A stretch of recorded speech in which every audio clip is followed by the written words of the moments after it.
Hello, my name is Siddharth Vemuri, and today we'll be going over sarcopenia in older adults. So what is sarcopenia? It's a disease involving significant loss of muscle as the body becomes older. Essentially, what happens is that as adults age, they become significantly weaker in terms of muscular strength and overall strength as well.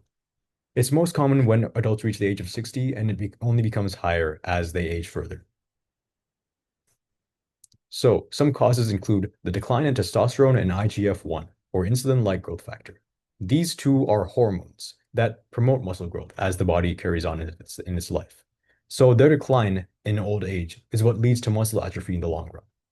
Next is chronic inflammation. Chronic inflammation is also very prevalent in old age. So this leads to mitochondrial dysfunction, which in turn leads to muscle atrophy. Next is reduced exercise. Exercise is one of the key components in making sure that muscle is maintained and can grow.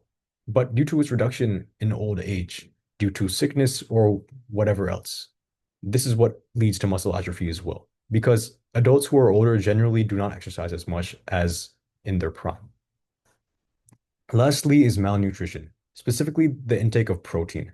Protein is basically the building block of muscle. So without that, or an overall lack of nutrients, this leads to muscle atrophy. In terms of treatments, there are both non-clinical and clinical treatments. Non-clinical treatments have been more credible in terms of how they can actually help against this disease. So first, we'll start with increasing protein intake to 1 to 1.2 grams per kilogram of body weight. Essentially, what this does is helps stabilize how muscles can grow and how they can be maintained without atrophying. And you can supplement that with vitamin D and omega-3 fatty acids. Together, these will help maintain muscle growth and also reverse the condition potentially. The same goes for increasing exercise. Adults who are older can increase exercise to reverse their conditions and even outgrow the atrophy of muscle that they go through. Some clinical treatments that have been experimented with include myostatin inhibitors. So myostatin is essentially what regulates the growth of muscles in the body.